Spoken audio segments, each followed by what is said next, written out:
అదే RTV app వార్తల్ని క్షణాల్లో చదివే అవకాశం ఉంటుంది. ఒక న్యూస్ పేపర్, ఒక టెలివిజన్ ఛానల్ మీ చేతుల్లో ఎప్పుడూ ఉంటాయి. కలకత్తా కాలేజీలో ఒక మెడికోకి జరిగిన అత్యాచారం అనంతరం హత్య నేపథ్యంలో నిరవధిక సమ్మె అయితే చేస్తున్నారు Visakha Andhra medical college medicos. అయితే ఈ నేపథ్యంలో ఈరోజు కలెక్టర్కి మెమోరాండం ఇచ్చి అక్కడ ప్రొటెస్ట్ అయితే చేస్తున్నారు. అలాగే ఆ నేపథ్యంలో మనతో పాటు ఈ ఆంధ్ర మెడికల్ కాలేజ్ సంబంధించి మెడికోస్ అయితే ఉన్నారు. వీళ్ళు ఏం చేస్తున్నారని చెప్పి మనం అడుగుదాం. మేడం చెప్పండి, ఏం చేస్తున్నారు ఈరోజు? కలకత్తాలో జరిగిన ఇన్సిడెంట్ మీ అందరికీ తెలిసిందే. ఆగస్ట్ 9న ఒక సెకండ్ ఇయర్ పోస్ట్ గ్రాడ్యుయేషన్ చేసిన ఆమెని అత్యాచారం చేసి మర్డర్ చేసి చంపేశారు. దానికి నిరసనగా మేము గత 7 రోజుల నుంచి, ఇది 8వ రోజు అండి, గత 7 రోజుల నుంచి మేము ప్రొటెస్ట్ చేస్తున్నాము. కానీ ఎటువంటి రెస్పాన్స్ గవర్నమెంట్ నుంచి కానీ కోర్ట్స్ నుంచి కానీ మాకు ఎటువంటి జస్టిస్ రావట్లేదు. సో మేము ఈరోజు ప్రొటెస్ట్కి అందరం కలెక్టర్ ఆఫీస్ వరకు వెళ్ళి కలెక్టర్ గారిని మీట్ అవ్వాలని అనుకుంటున్నాము. అండ్ ఈరోజు ఇక్కడికి నారా లోకేష్ గారు వస్తున్నారని, నారా లోకేష్ గారు పిల్లల వార్డులో ఫుడ్ పాయిజనింగ్ అవ్వడం వల్ల వాళ్ళు విజిట్ చేయడానికి నారా లోకేష్ గారు వస్తున్నారని తెలుస్తున్నాం. ఆయన్ని కలిసి మా డిమాండ్స్ మేము చెప్పాలనుకుంటున్నాము. ఏంటి మీ డిమాండ్స్ ఏంటి, ఏం చెప్పాలనుకుంటున్నాం? మా డిమాండ్స్ ఏం లేదండి. వర్క్ ప్లేస్లో ఉమెన్కి సేఫ్టీ, ఉమెన్కి అని కానీ మేల్ డాక్టర్స్కి అయినా సరే డాక్టర్ వర్కింగ్ ప్లేస్కి సేఫ్టీ అడుగుతున్నాం మేము. అండ్ ఇలాంటి ఇన్సిడెంట్స్, అసాల్ట్స్ జరగకుండా సెంట్రల్ ప్రొటెక్షన్ యాక్ట్ అనేది మాకు అమల్లోకి తీసుకురావాలని చెప్పి మేము కోరుకుంటున్నాము. అండ్ 8 రోజులు అవుతున్నా సరే ఒక అమ్మాయికి అన్యాయం జరిగింది అన్నా కూడా ఎటువైపు నుంచి కూడా మాకు రెస్పాన్స్ రావట్లేదు. దాని వెనకాల ఉన్న కల్ప్రిట్స్ ఎవరో వాళ్ళని అరెస్ట్ చేసి వాళ్ళకి శిక్ష పడేలా చేయాలని కోరుకుంటున్నాం. ఈరోజు supreme court cognitive suo motu case hearing జరుగుతుంది. దాంట్లో మేము న్యాయం జరగాలని కోరుకుంటున్నాము. ఈ త్రీ డిమాండ్స్ మేము అడుగుతున్నామండి. ఒకటి, విక్టిమ్కి న్యాయం జరగాలి, విక్టిమ్ వాళ్ళ కుటుంబ సభ్యులకి న్యాయం జరగాలి, రిమైనింగ్ డాక్టర్స్కి కానీ మహిళలకి, డాక్టర్స్కి అసాల్ట్స్ జరగకుండా సెంట్రల్ ప్రొటెక్షన్ యాక్ట్ తీసుకురావాలి. అండ్ డాక్టర్స్ అపార్ట్ అదర్ ఉమెన్కి సేఫ్టీ మెజర్స్ ఏం తీసుకుంటుంది, ఈ దేశంలో అలాంటి సంఘటనలు మళ్ళీ జరగకుండా ఏమి ప్రివెంటివ్ మెజర్స్ తీసుకుంటుంది అని మాకు తెలియాలి. అండ్ ఇంకొకటి, ప్రతి హాస్పిటల్, టెర్షియరీ కేర్ హాస్పిటల్స్లోని పోలీస్ అవుట్ పోస్ట్ అనేది ఏర్పాటు చేయాలని కోరుకుంటున్నామండి. చెప్పండి అమ్మా, ఏం చెప్తారు? సార్, ఇంతవరకు ఇప్పటి వరకు జరిగిందంతా మనం చూస్తూనే ఉన్నాము. సిట్యువేషన్ సొసైటీలో అస్సలేం బాగాలేదు. పీపుల్ ఎడ్యుకేట్ అవ్వాలి. ఇది ఇప్పటికిప్పుడు రావాలి అంటే కష్టం. అది ఫ్రమ్ ద చైల్డ్హుడ్ వాళ్ళు నేర్చుకునే పాఠాల నుంచి రావాలి. వాళ్ళు పెద్దల్ని ఎలా గౌరవించాలి, స్త్రీలను ఎలా గౌరవించాలి, వాళ్ళ లెసన్స్లో ఉండాలి. అండ్ మోరల్ వాల్యూస్ అనేవి వాళ్ళకి చిన్నప్పటి నుంచి ఇన్కార్పొరేట్ అయితేనే వాళ్ళ ఎడ్యుకేషన్ సిస్టంలో తర్వాత సొసైటీ అంతా బాగుంటుంది. మా డిమాండ్స్ అన్నీ 3 అండి. First, justice for victim and her family. Second, central protection act అమల్లోకి రావాలి. థర్డ్ది ఏంటంటే వర్క్ ప్లేస్లో సేఫ్టీ కావాలి. So declaring hospitals as safe zones. దాని అర్థం ఏంటంటే మాకు సెక్యూరిటీ లాగా పోలీస్ ఉండాలి, సో దట్ ఇలాంటివేమీ తర్వాత ఫ్యూచర్లో జరగకుండా ఉండటానికి. So we want a safe security system in hospitals. Okay, thank you. Madam చెప్పండి, అంటే మీ ఆ కలకత్తా ఇన్సిడెంట్ జరిగిన నేపథ్యంలో విశాఖ ఆంధ్ర మెడికల్ కాలేజ్ ఎంతవరకు సేఫ్టీగా ఉందంటారు? మీరు ఏఎంసీ కోసం ఏమైనా అడగదలుచుకున్నారు ప్రభుత్వాన్ని? ఇక్కడ కూడా ఆంధ్ర మెడికల్ కాలేజ్లో మా యూజీ హాస్టల్స్ కానీ, పీజీ హాస్టల్స్ దగ్గర కానీ, సూపర్ స్పెషాలిటీ హాస్పిటల్స్ దగ్గర కానీ సీసీటీవీ కెమెరాస్ అనేవి కానీ, సెక్యూరిటీ గార్డ్స్ అవి ఉండడం కానీ లేదండి. సో ఈ ఇన్సిడెంట్ అయింది కాబట్టి మేము కూడా మాకు సేఫ్టీ ఉండాలి అనేసి, అండ్ వర్క్ ప్లేస్లో కూడా డ్యూటీస్ దగ్గర కూడా ఫీమేల్స్కి చాలా డిపార్ట్మెంట్స్లో కూడా సపరేట్గా ఫీమేల్ డ్యూటీ డాక్టర్ రూమ్స్ అనేవి లేవు.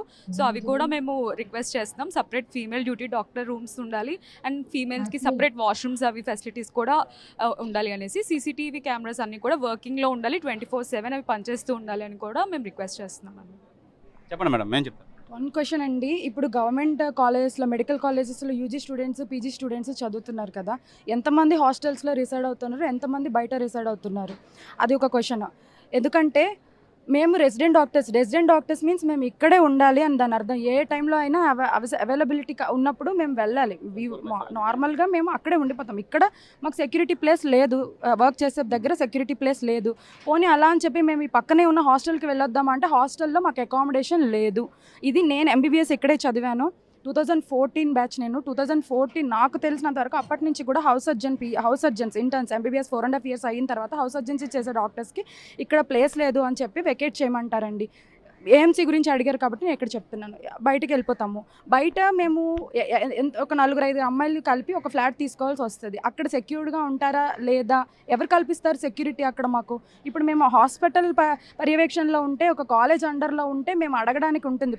అదే ఈ డ్రాబ్యాక్స్ మీద ప్రభుత్వాన్ని కానీ ప్రభుత్వ మంత్రులు కానీ వస్తున్నారు కదా, వాళ్ళు ఏమైనా మీరేమో అడగదలుచుకున్నారు? ప్రతిసారి వస్తున్నారండి, కాలేజ్ ఈవెంట్స్ అవుతున్నాయి, అడుగుతున్నాము, చేస్తామంటున్నారు, కానీ ఎంతవరకు జరుగుతుందో తెలియదు. ఇప్పుడు 10 ఇయర్స్ అయిందండి. 10 ఇయర్స్లోని ఒక హాస్టల్ కట్టడానికి ఇంకా అవ్వలేదంటే మరి ఎంతవరకు వాళ్ళు దీన్ని సీరియస్గా తీసుకుంటున్నారని మేము క్వశ్చన్ చేస్తున్నాము. మాకు అకామిడేషన్ ఇస్తే మేము అట్లీస్ట్ బయటకు వెళ్లకుండా ఉంటాము. మేము బయటికి నైట్ టైం బ్రేక్ తీసుకోవడానికి వెళ్ళము. యూజువల్గా వెళ్ళినా కూడా ఎవరిస్తారండి సెక్యూరిటీ ఆ టైంలో? మాకేమైనా వెహికల్ ప్రొవైడ్ చేస్తారా? పోనీ డ్యూటీ షిఫ్ట్ అవర్స్ అయిన తర్వాత వెళ్ళి రావడానికి ఏమీ లేదు కదా. ఇవన్నీ జరగకుండా సేఫ్టీ అంటే బేసిక్ సేఫ్టీ మెజర్ అకామిడేషనే లేదు మాకు. అమ్మాయిలకి అకామిడేషన్ లేదు, యూజీస్కి లేదు, పీజీస్కి లేదు. ఇప్పుడు ఇక్కడ పీజీ హాస్టల్ ఉందండి. ఎప్పుడో 10 సీట్లు ఉన్నప్పుడు పెట్టిన హాస్టల్ అది. ఇప్పుడు సీట్లు పెంచుకుంటూ పోయారు. ఈ ఇయర్ 37 సీట్స్ ఉన్నాయి గైనకాలజీ పీజీ సీట్స్. 37 మెంబర్స్లో ఎంతమంది హాస్టల్లో ఉంటున్నారు, ఎంతమంది బయట ఉన్నారు? యూజీ సీట్స్ 100 మంది ఉన్నప్పుడు పెట్టిన హాస్టల్ అది, 100 మంది ఉన్నప్పుడు కట్టిన హాస్టల్. ఇప్పుడు 250 పర్ బ్యాచ్. 250 పర్ బ్యాచ్లో అంత సగం కంటే ఎక్కువ అమ్మాయిలే ఉంటున్నారు. ఎక్కడున్నారు వాళ్ళందరూ? ఎవరైనా అడిగారా? సీట్లు పెంచుకుంటూ పోతున్నారు. అకామిడేషన్ ఎవరిస్తారు? క్లాస్ రూమ్స్ కూడా సరిపోవట్లే, ఇంకా హాస్టల్ ఎక్కడ ఇస్తారు? హౌస్ సర్జన్స్కి హాస్టల్ ప్రొవైడ్ చేయడం అనేది గవర్నమెంట్ కాలేజ్ యొక్క రూల్. అది అకామిడేషన్ ప్రొవైడ్ చేయాలి మాకు హౌస్ సర్జన్స్కి. ఎక్కడ ప్రొవైడ్ చేస్తున్నారు? మిగతా కాలేజ్లో ఉంది, రంగరాయలో ఉంది, గుంటూరు మెడికల్ కాలేజ్లో ఉంది, ఆంధ్ర మెడికల్ కాలేజ్లో లేదు. ఎప్పటి నుంచో అడుగుతున్నాం అది. మేము అది మాత్రం ముందుకెళ్ళట్లేదు. ఎన్ని సంవత్సరాలు పడుతుందండి ఒక బిల్డింగ్ కట్టడానికి రెస్పాన్సిబిలిటీ తీసుకుంటే? ఇది ప్రధానంగా చూసుకోవచ్చు. అసలు నామ్స్ అయితే పక్కాగా లేవు. నామ్స్ లేనప్పుడు ఇలాంటి అగాత్యాలు జరుగుతుంటూ ఉంటాయి. ఇవన్నీ ఎదుర్కోవాల్సి వస్తుంది. కాబట్టి ప్రభుత్వం ప్రధానంగా సీట్లు తగ్గట్టు ఈ హాస్టల్ ఫెసిలిటీస్ కూడా పెంచి మా అందరికీ భద్రత కల్పిస్తే మేము ఇంకా మంచి చదువు చదివి మంచి సర్వీస్ అయితే చేయడానికైతే రెడీగా ఉన్నాం. దయచేసి ప్రభుత్వం మాకు సమకూర్చాల్సిన నామ్స్ అన్ని సమకూరిస్తే చాలా బాగుంటుందని చెప్పి ఈ జోడాలు అయితే తెలియజేస్తున్నారు. కెమెరామెన్ అజయ్తో Sivaramakrishna, RTV, Andhra medical college నుంచి. ఆంధ్రప్రదేశ్ జూనియర్ డాక్టర్స్ అసోసియేషన్ ఈ మధ్య కలకత్తాలో జరిగిన దుర్ఘటనపై గత వారం రోజులుగా ఆందోళన చేస్తున్నారు. ఈ ఆందోళన వెనుక వాళ్ళ యొక్క అభద్రతా భావం అవ్వచ్చు, లేకపోతే ఎన్విరాన్మెంట్, ప్రాపర్ సేఫ్ ఎన్విరాన్మెంట్ గురించి, అలాగే కలకత్తాలో జరిగిన విషాద ఘటన మీద early justice both for the so that కొంత ఉపశమనము వాళ్ళ పేరెంట్స్ కానీ వాళ్ళ ఫ్యామిలీకి కానీ కలుగుతుందని మీరు చూస్తుంటారు. లాస్ట్ వారం బట్టి అనేక విషయాలు బయటకు వెలుగులోకి వస్తున్నాయి. బట్ స్టిల్ ప్రాపర్గా అంటే అందరి అభిప్రాయం ఏంటంటే justice was not done immediately and at proper time. So అది ఇవాళ even Supreme Court has taken cognizance of this event and probably earliest some justice will be done for the victim.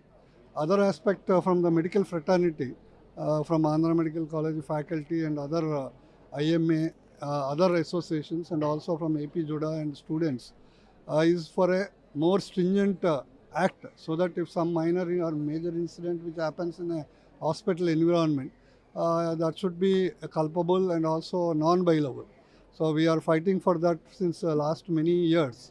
So already Andhra Pradesh government చట్టం ఉంది, కానీ దాన్ని కొద్దిగా non bailable, more కాగ్నిజబుల్గా ఉంటే, so that it will be a deterrence for some the public or some whoever is doing all these early justice for those things, then so that these miscreants, all this will be avoided in future. ఎందుకంటే ఇది ఇలాంటి సంఘటన మళ్ళీ వేరే ప్లేస్లో కూడా జరగకూడదు, especially in a environment where we are working. Most of them are our children. Some of them are actually even మన డాక్టర్ల పిల్లలు అవ్వచ్చు, ఫ్రెండ్స్ అవ్వచ్చు, అందరూ చాలామంది మా పిల్లల లాంటి వాళ్ళు పనిచేసిన, because most of us we work in very hard situations, emergency, sometimes without sleep and sometimes after working for long hours, and some situations may arise. Public also కూడా అర్థం చేసుకోవాలి what circumstances we are using, because sometimes there may be, especially in government హాస్పిటల్స్లో కానీ కొంత infrastructure deficiencies ఉండొచ్చు. But everybody is working for the probably giving proper medical care. So ఈ సిచ్యువేషన్లో అందరూ even though other human relations may be there, we need to give a proper working safe environment to all our girls and women. So ఆ విధంగా మా college తరపున కానీ కేజీహెచ్లో కానీ what ever actions have to be taken we are trying to take. Even recently మన police commissioner గారు కూడా 2 times మన medical college hospital premises visit చేసి వాట్ ఎవర్ ఏరియాస్లో మేము స్పెషల్ మెజర్స్ తీసుకోవాలో మాకు ఆల్రెడీ మాకు చెప్పడం జరిగింది. వాటి మీద కూడా మేము అర్లీగా యాక్షన్ తీసుకోవడం జరుగుతుంది. హైదరాబాద్ సుచిత్ర సర్కిల్ కి ఒక విశేషం. మీ లలిత జ్యువెలరీ సుచిత్ర సర్కిల్ కి వచ్చేసింది. ఆగస్ట్ 18న బ్రహ్మాండమైన ప్రారంభోత్సవం. Lalitha jewellery, A block, green park avenue, Suchitra road. మీ లలిత జ్యువెలరీలో ధరలు చెక్ చేయండి. డబ్బులు చాలా చాలా ఆదా చేస్తారు. డబ్బులు ఎవరికి ఊరికే రావు.